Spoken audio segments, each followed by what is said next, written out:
Welcome to T-SAT. విపత్తు నిర్వహణ, disaster management అనే కొత్త సబ్జెక్ట్ గురించి ఇప్పుడు చర్చించడం జరుగుతుంది. ఈ విపత్తు నిర్వహణ అనేది ఈ మధ్య జరిగిన అనేక ఎగ్జామ్స్లో ఈ సబ్జెక్ట్ నుంచి 10 నుంచి 8 వరకు క్వశ్చన్స్ అడగడం జరుగుతుంది.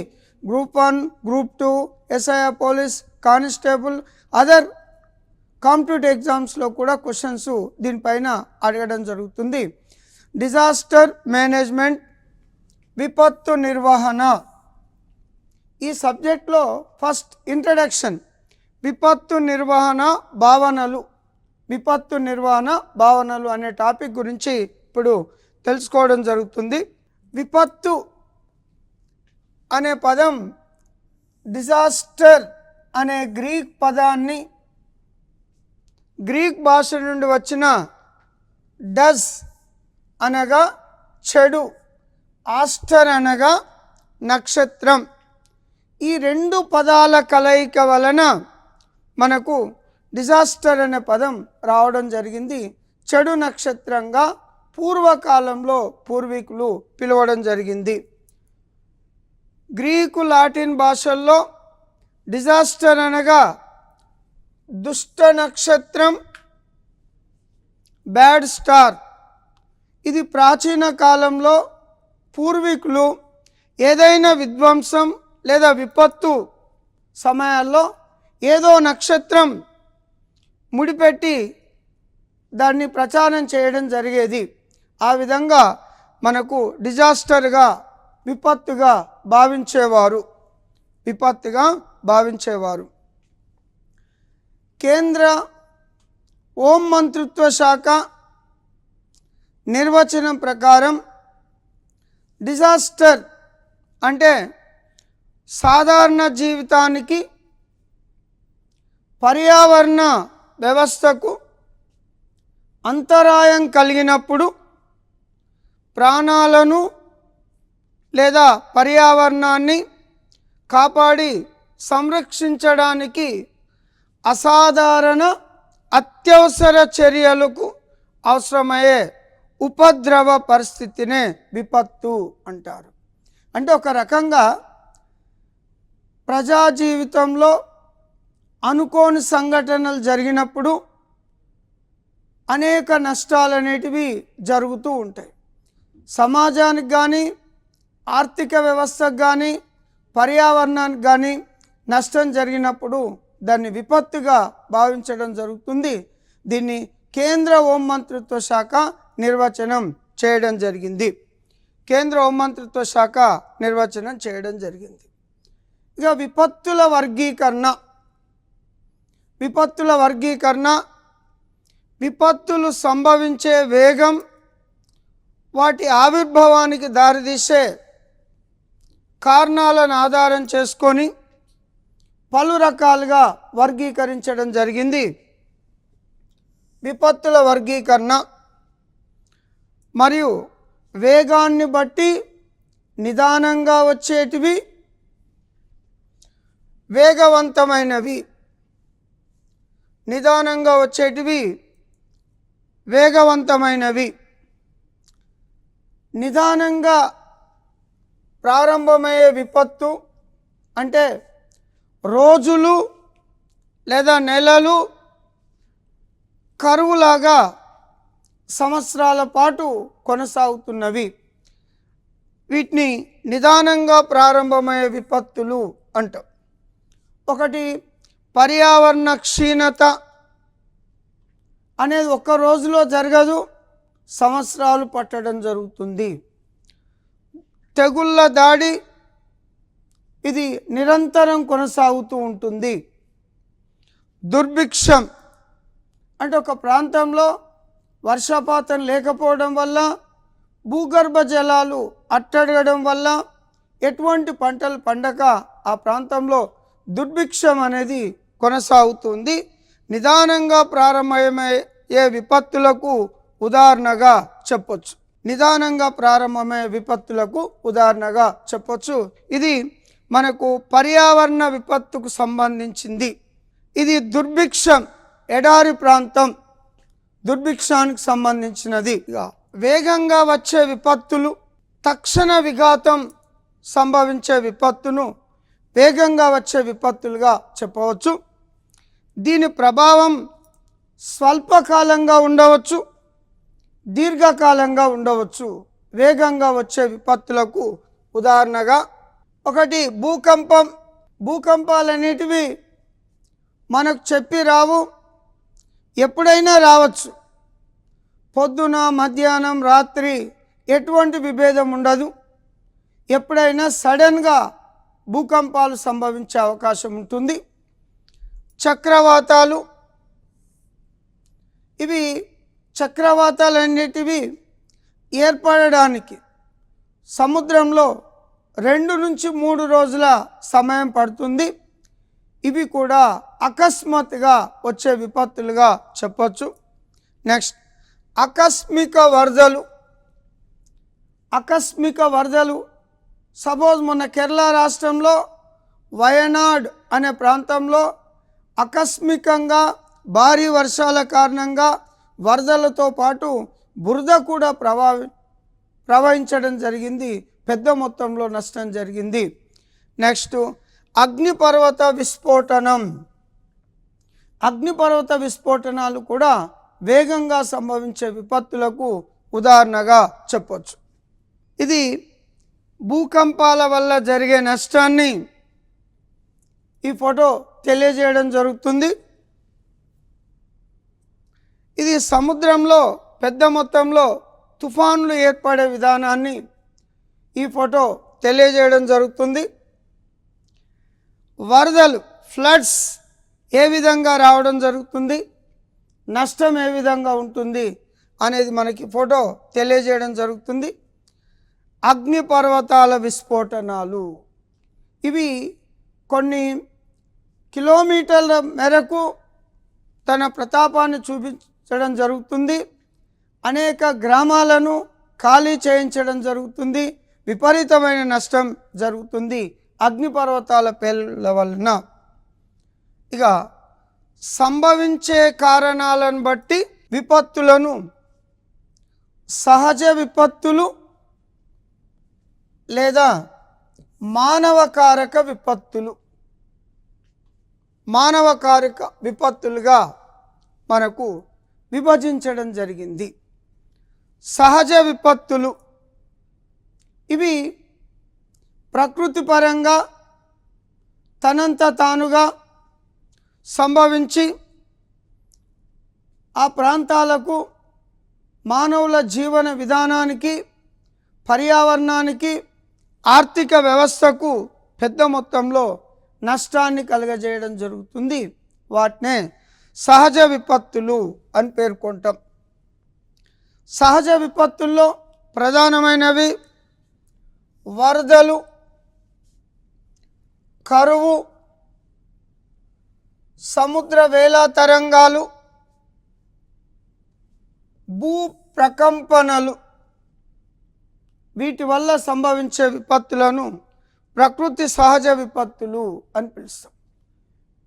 ఈ సహజ విపత్తులు సంభవించినప్పుడు మానవుడు కోలుకోవడానికి ఆర్థికంగా చాలా టైం పట్టడం జరుగుతుంది. ఎగ్జాంపుల్ 2004లో హిందూ మహాసముద్రంలో సంభవించిన సునామీ, ఇండోనేషియా సమీపంలో జావా సుమిత్రా దీవుల వద్ద సముద్ర గర్భంలో భూకంపం సంభవించడం వల్ల హిందూ మహాసముద్ర తీర దేశాల్లో పెద్ద మొత్తంలో నష్టం జరిగింది. దీనివల్ల ప్రపంచవ్యాప్తంగా ఎంతోమంది నష్టపోవడం జరిగింది. ఎస్పెషల్లీ భారతదేశం తూర్పు తీరంలో ఎక్కువ నష్టం కొనసాగింది. నెక్స్ట్ దీని తర్వాత చైనాలో వచ్చిన భూకంపం, 2008లో చైనాలో వచ్చిన భూకంపం, దీనివల్ల కొన్ని లక్షల మంది చనిపోవడం జరిగింది. నెక్స్ట్ 2007లో వచ్చిన శ్రీధర్ అనే తుఫాన్ బంగ్లాదేశ్లో సగ భాగాన్ని వరదల ముంపుకు గురి చేయడం జరిగింది. ఎక్కువ మంది చనిపోవడానికి కారణమైంది. ఇది తుఫాన్కు సంబంధించింది మరియు సునామీలకు సంబంధించిన ఫోటో. ఇది కాక రాజస్థాన్లో సంభవించే కరువు. రాజస్థాన్ ప్రాంతం సగభాగం ఎడారితో కూడుకొని ఉంటుంది. వర్షాభావ పరిస్థితులు ఎక్కువగా ఉంటవి. రాజస్థాన్లో కరువు నిరంతరం కొనసాగుతూ ఉంటుంది. మరియు ఉత్తర పశ్చిమ భారతదేశంలో గ్రామీణ ప్రాంతాల్లో ప్రతి ఏటా వచ్చే వరదలు, ముఖ్యంగా గంగా నది పరివాహక ప్రాంతం, బ్రహ్మపుత్ర నది పరివాహక ప్రాంతం ప్రతి సంవత్సరం వరద ముంపుకు గురి కావడం జరుగుతూ ఉంటుంది. ఇవన్నీ సహజ విపత్తులకు ఉదాహరణగా చెప్పొచ్చు. సహజ విపత్తులకు ఉదాహరణగా చెప్పొచ్చు. ఈ ప్రకృతి సంబంధించిన విపత్తులను మనం నివారించలేము. కానీ ఇటువంటి విపత్తులు సంభవించినప్పుడు ఆధునిక సాంకేతిక పరిజ్ఞానాన్ని ఉపయోగించి నష్టాన్ని, ప్రాణ నష్టాన్ని తగ్గించవచ్చు. అంటే ఇటువంటి విపత్తులను మనం ఆపలేం కాబట్టి విపత్తులు సంభవించిన తర్వాత ప్రాణ నష్టాన్ని, ఆస్తి నష్టాన్ని త్వరగా కుదించడానికి, తగ్గించడానికి అనేక చర్యలు చేపట్టినప్పుడు ప్రాణ నష్టం తగ్గుతూ, అంటే కొంతవరకు తగ్గించే అవకాశం ఉంటుంది. సపోజ్ భూకంపాలు సంభవించడం వల్ల భారీ బిల్డింగులు కూలిపోవడం జరుగుతుంది. కూలిపోయిన బిల్డింగ్లో అనేక మంది నివసించడం జరుగుతుంది. వారిని త్వరగా తీసుకొచ్చి హాస్పిటల్కు తరలించి వారి యొక్క వైద్య సౌకర్యాలు అందించినప్పుడు తక్కువ ప్రాణ నష్టం అనేది జరుగుతూ ఉంటుంది. ఇక మానవకారక విపత్తులు. మానవకారక విపత్తులు, మానవులు ఇటువంటి విపత్తులను ఇతర అనేక రకాల ప్రేరేపిత కారణాల వల్ల చేయడం జరుగుతుంది. దీనివల్ల మానవుని యొక్క జీవన విధానానికి అంతరాయం అనేది కలుగుతూ ఉంది. మానవకారక విపత్తులకు ఉదాహరణ 1984లో భోపాల్ గ్యాస్ దుర్ఘటన. అంటే ఇది కావాలని చేసింది కాదు, మానవుల యొక్క నిర్లక్ష్యం కారణంగా భోపాల్లోని ఎరువుల కర్మాగారంలో గ్యాస్ లీక్ కావడం వల్ల అనేక మంది చనిపోవడం జరిగింది. మరియు 1997లో ఢిల్లీలోని ఉపహార్ సినిమా హాల్లో అగ్ని ప్రమాదం. సినిమా హాల్లో సరైన చర్యలు తీసుకోకపోవడం వల్ల, నిర్లక్ష్యం కారణంగా సినిమా థియేటర్లో అగ్ని ప్రమాదం జరిగింది. దీనివల్ల చాలామంది చనిపోవడం జరిగింది. ఇది కూడా మానవుల యొక్క నిర్లక్ష్యం కారణంగానే జరిగింది. 2012లో రాజధాని ఎక్స్ప్రెస్ పట్టాలు తప్పడం, ఇది సాంకేతిక కారణాలు, మానవుల యొక్క నిర్లక్ష్యం వల్ల రాజధాని ఎక్స్ప్రెస్ పట్టాలు తప్పడం జరిగింది. నెక్స్ట్ 2003లో తమిళనాడులోని కుంభకోణం అనే పట్టణంలో పాఠశాలలో అగ్ని ప్రమాదం జరిగింది. ఇది ఆ స్కూల్ యాజమాన్యం నిర్లక్ష్యం కారణంగా అగ్ని ప్రమాదం జరిగింది. దీనివల్ల చాలామంది పిల్లలు చనిపోవడం జరిగింది. నెక్స్ట్ 2008లో జైపూర్లో జరిగిన వరుస బాంబు పేలుళ్ళు. ఇది మానవులు కావాలని బాంబు పేలుళ్లను జరిపించడం జరిగింది. బాంబు పేలుళ్లను జరిపించడం జరిగింది. ఇది కావాలని జరిపిన చర్య. ఇవి నిర్లక్ష్యం వలన జరిగిన చర్యలు. ఇది భోపాల్ గ్యాస్ ట్రాజెడీ, భోపాల్ నగరంలో జరిగిన సంఘటనకు సంబంధించిన ఫోటో. ఇది ఉపహార్ సినిమా హాల్ అగ్ని ప్రమాదం జరిగిన దృశ్యాలు. ఇది రాజధాని ఎక్స్ప్రెస్ పట్టాలు తప్పడం వల్ల జరిగిన విధ్వంసం. 2013 ఫిబ్రవరిలో హైదరాబాద్ నగరంలోని దిల్సుఖ్ నగర్లో జరిగిన జంట పేలుళ్ళు. దిల్సుఖ్ నగర్తో పాటు లుంబిని పార్కు మరి కోటిలోని కూడా పేలుళ్ళు జరగడం జరిగింది. ఇది కాక ఆంధ్రప్రదేశ్లోని విశాఖపట్నం సమీపంలో వెంకటాపురంలో ఎల్జీ పాలిమర్స్ అనే రసాయన పరిశ్రమలో కూడా పేలుళ్ళు జరిగినవి. ఇవి నిర్లక్ష్యం వలన, మానవ ప్రేరేపిత కారణాల వలన జరిగే వాటిని మానవ ప్రేరేపిత మానవ కారక విపత్తులుగా పేర్కోవడం జరుగుతుంది. ఇక భారతదేశంలో విపత్తులు అనేటివి అనాది కాలం నుండి జరుగుతున్నవి. ఒక రకంగా చెప్పాలంటే మానవులు ఎక్కడైతే నివసించడం జరుగుతుందో వారితో పాటు విపత్తులు కూడా సహజీవనం చేయడం జరుగుతుంది. భారత్లో పూర్వకాలం నుండి అనేక రకాల విపత్తులు జరిగినవి. విపత్తుల నివారణ కొరకు, విపత్తులు జరిగిన తర్వాత ప్రాణ నష్ట నివారణ కొరకు వారిని మిగతా ప్రాంతాలను తరలించడానికి కేంద్ర ప్రభుత్వం విపత్తుల సమయంలో ఎటువంటి చర్యలు తీసుకోవాలి అనే దానిపైన 1999 ఆగస్టులో కేంద్ర వ్యవసాయ శాఖ మాజీ కార్యదర్శి జేసీ పంత్ నేతృత్వంలో ఒక అత్యున్నత అధికార కమిటీని ఏర్పాటు చేయడం జరిగింది. ఈ ఏర్పాటు చేసిన కమిటీ 31 రకాల సంఘటనలను విపత్తులుగా గుర్తించి వీటిని 5 ప్రధాన సబ్ గ్రూపులుగా విభజించడం జరిగింది.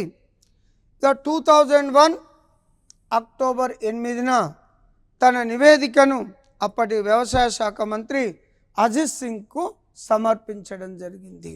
అంటే 1999లో ఏర్పాటు చేసిన ఓ కమిటీ 2001 అక్టోబర్ 8న తన నివేదికను సమర్పించడం జరిగింది. ఇక జేసీ పంత్ కమిటీ విపత్తులను 5 భాగాలుగా విభజించడం జరిగింది. అందులో ఒకటి నీరు మరియు వాతావరణ సంబంధిత విపత్తులు. విపత్తుల్లో ఒకటి వరద నీటి ముంపు. భారీ వర్షాలు సంభవించినప్పుడు డ్రైనేజ్ సౌకర్యం లేకపోవడం వల్ల పెద్ద మొత్తంలో ముంపుకు గురి కావడం జరుగుతుంది.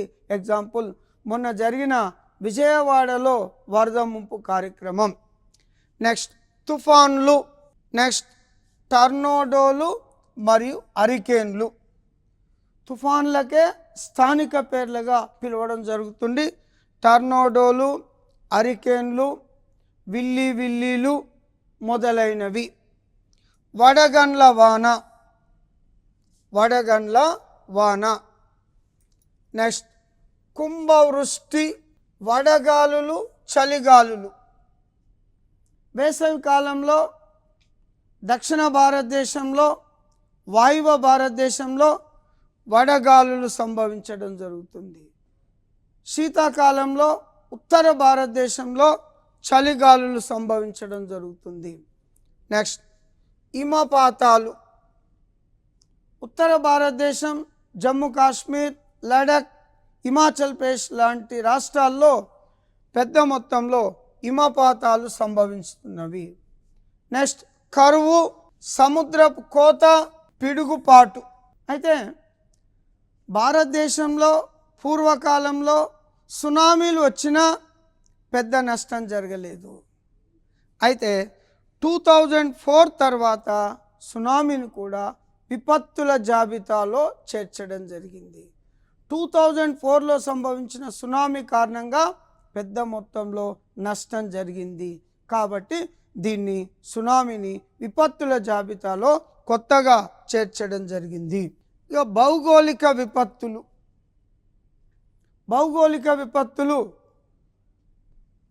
భూపాతం, కొండ చర్యలు విరిగిపడడం మరియు బురద ప్రవాహాలు. ముఖ్యంగా మన దేశంలో తూర్పు కనుమలు, పశ్చిమ కనుమలు, ప్రధానంగా హిమాలయ పర్వతపాద ప్రాంతాలతో పాటు ఈ పశ్చిమ కనుమల్లో అత్యంత సున్నితమైన ప్రాంతం కాబట్టి గనుల తవ్వకాల వల్ల పెద్ద మొత్తంలో ఇక్కడ భూపాతాలు సంభవించడం జరుగుతుంది. ఎగ్జాంపుల్, మొన్న కేరళ రాష్ట్రంలోని వయనాడ్ ప్రాంతంలో జరిగిన ల్యాండ్ స్లైడ్స్, భూపాతం అనేది మనకు దీనివల్ల అనేక మంది చనిపోవడం జరిగింది. మరియు నెక్స్ట్ రసాయన పారిశ్రామిక అణు విపత్తులు. దీంట్లో రసాయన పరిశ్రమల్లో పారిశ్రామిక విపత్తులు సంభవిస్తూ ఉంటాయి. Example, Bhopal gas tragedy. Next అణు విపత్తులు. ఈ అణు విపత్తులు అనేటివి కావాలని సంభవించవు, పొరపాటున సాంకేతిక కారణాల వల్ల జరగవచ్చు. మొట్టమొదటిసారిగా రెండవ ప్రపంచ యుద్ధ కాలంలో, అంటే 1939, 1945 మధ్యకాలంలో మనకు అణుబాంబులను ఉపయోగించడం జరిగింది. అమెరికా వారు జపాన్ దేశానికి చెందిన హిరోషిమా, నాగసాకి అనే 2 పట్టణాలపైన అణుబాంబులను జారవిడవడం జరిగింది.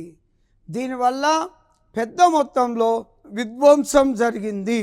ఇక ప్రమాదాలకు సంబంధించిన విపత్తులు, ప్రమాదాల వల్ల సంభవించే విపత్తులు. ఒకటి కారు చిచ్చు, అంటే అడవులు తగలబడడం. ఇది నిర్లక్ష్యం కారణం వల్ల జరుగుతుంది. ఇంకోటి పట్టణాల్లో అగ్ని ప్రమాదాలు.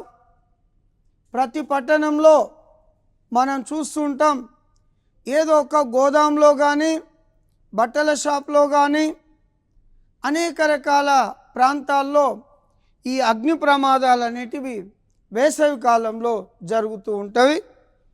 గనుల్లో వరద ప్రభావం. భూగర్భ గనుల్లో లోతు పోయిన కొద్దీ అకస్మాత్తుగా వాటర్ రావడం వల్ల వరద ప్రమాదం అనేది సంభవించడం జరుగుతుంది. నెక్స్ట్ చమురు ప్రమాదాలు. చమురు బావుల వద్ద, ఆయిల్ రిఫైనరీలో ఇటువంటి ప్రమాదాలు జరుగుతాయి.